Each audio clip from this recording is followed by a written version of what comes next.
नमस्ते, वाद संवाद के इस खास विश्लेषण एपिसोड में आपका स्वागत है। मेरे हस्बैंड दिलशाद जो बरेली के रहने वाले हैं, जोधपुर के रहने वाले हैं, उन्होंने धोखे से अपना नाम देवेंद्र मुझे बताया और धोखे से मेरे साथ रिलेशन चलाया काफ़ी समय तक। उसके बाद मुझे बाद में पता चला ये मोमडन है, लड़ाई हुई, काफ़ी लड़ाई हद तक हुई। इन्होंने मुझे ब्लैकमेल करने की कोशिश करी, अगर मुझे छोड़ा तो मैं घर वाले को इस तरह कर दूंगा और तुम्हें भी उठा ले जाऊँगा। ये सब चीज़ें मुझे ब्लैकमेल करने लगे। कुछ फ़ोटोज़ इनके पास अडल्ट फ़ोटोज़ है, उसको लेके इन्होंने मुझे ब्लैकमेल करा। फिर हमने ये सोचा कि ब्लैकमेल कर रहे हैं तो रिलेशन हमने फिर से मोमडन को ही एक्सेप्ट करा। तो इन्होंने मेरी बेबी को किसी को दे दिया। मुझे ये भी सुनने में आया है कि फ़ोन पे किसी से बात कर रहे थे, 40-50 हज़ार 1 लाख में डीलिंग कर रहे हैं। तो मेरा जहाँ तक ही मानना है, इन्होंने मेरी बेबी को बेच दिया है। अनिल सरकार पहले नाम बता के मेरे लाइफ में आया, शादी भी किया हमारे गांव में जाके हिंदू रीति रिवाज से।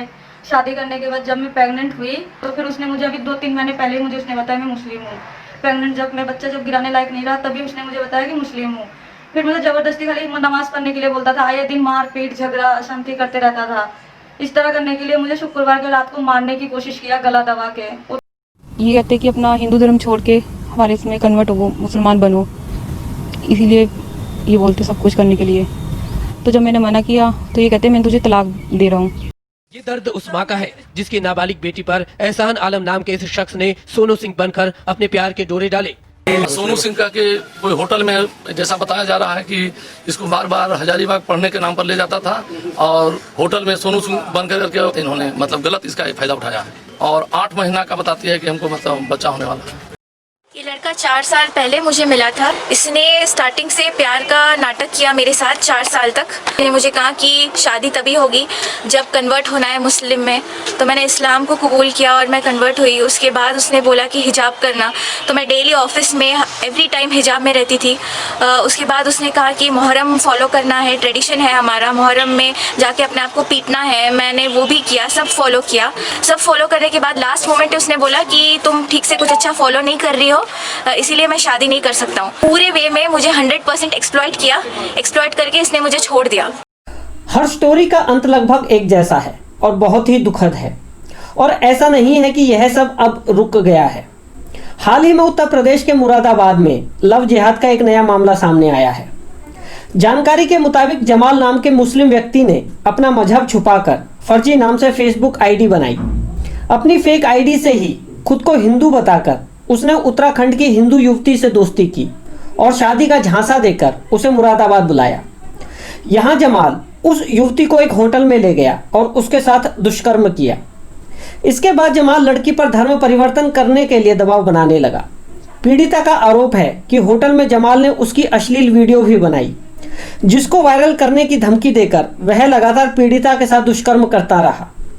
जब पीड़िता ने जमाल के घर जाकर इसकी शिकायत की तो उसके परिवार के लोगों ने भी पीड़िता को ही जान से मारने की धमकी दी। युवती ने 23 जनवरी 2020 को जमाल के खिलाफ पुलिस में रिपोर्ट कराई थी और पुलिस 22 जून 2020 को जमाल को पकड़ने में कामयाब हो पाई। इसी तरह पिछले दिनों मेरठ से भी लव जिहाद का मामला सामने आया था, जिसमें अजराड़ा के वसीम अहमद ने अपनी पहचान छिपाकर हापुड़ निवासी एक हिंदू युवती को अपने प्रेम जाल में फंसाया और 2 साल तक युवती के साथ दुष्कर्म करता रहा था। बिल्कुल सही है। अरबिक वर्ड जो जिहाद है वो रूट वर्ड जहादा से निकला है और जहादा का माना है किसी चीज के लिए कोशिश करना या किसी चीज के खिलाफ कोशिश करना। और जब मैं बुराई से रुकने के लिए कोशिश करता हूँ वो भी जिहाद कर रहा हूँ। जिहाद अरबी का लफ्ज है, अरबी भाषा का शब्द है, जिसका अर्थ होता है जो है प्रयत्न करना या संघर्ष करना, to strive and to struggle, इसको कहते हैं जिहाद। यानी कि जिहाद एक संघर्ष है, स्पेशली बुराई के खिलाफ। पर यह बुराई है क्या? क्या किसी महिला को, यहाँ तक कि एक छोटी सी बच्ची को भी सर से पांव तक बुर्के में ढककर रखना एक बुराई है? क्या 21वीं सदी में भारत जैसे देश में बहुविवाह या फिर महिलाओं का खतना करना एक बुराई है? क्या एक बार में अपने घर की ही महिला को 3 बार तलाक तलाक तलाक कहकर बेघर कर देना एक बुराई है? या फिर त्योहारों पर मजहब के नाम पर निर्दोष जानवरों की बलि देना एक बुराई है? क्या कभी किसी मुल्ला मौलवी को इन बुराइयों के खिलाफ संघर्ष करते देखा है? क्या कभी किसी मुल्ला मौलवी को लोगों को ये कहते देखा है कि इन बुराइयों के खिलाफ संघर्ष करो? तो फिर ये बुराई है क्या जिसके खिलाफ संघर्ष चल रहा है, जिहाद चल रहा है? क्या यह बुराई शरिया की खिलाफत तो नहीं है? क्या यह बुराई हर वो व्यक्ति तो नहीं है जो काफिर है, गैर मुस्लिम है, जो अल्लाह को नहीं मानता? मतलब कि क्या हर गैर मुस्लिम व्यक्ति को इस्लाम के भीतर लाना ही तो जिहाद नहीं है। अपने प्रेम का जाल बिछाकर, अपनी आइडेंटिटी छुपाकर हिंदू लड़की को, हर गैर मुस्लिम लड़की को इस्लाम कबूल करवाना, जिसे लव जिहाद कहा जाता है, वह जिहाद का हिस्सा तो नहीं है। दरअसल एक थ्योरी है कि भारत जैसे डेमोक्रेटिक देश में जनसंख्या बढ़ाकर ही इस्लाम स्थापित किया जा सकता है और शरिया कानून लगाया जा सकता है। पाकिस्तान और बांग्लादेश इसका जीता जागता उदाहरण है, जहां डेमोक्रेसी होकर इस्लाम का राज है, जहां शरिया कानून माना जाता है। इसलिए कट्टर लोग साम दाम दंड भेद करके कुछ भी करके अपनी जनसंख्या बढ़ाना चाहते हैं। इसी जनसंख्या बढ़ाने के संघर्ष में, इसी जनसंख्या बढ़ाने के जिहाद में प्रेम को, लव को एक हथियार के रूप में उपयोग करना ही लव जिहाद है।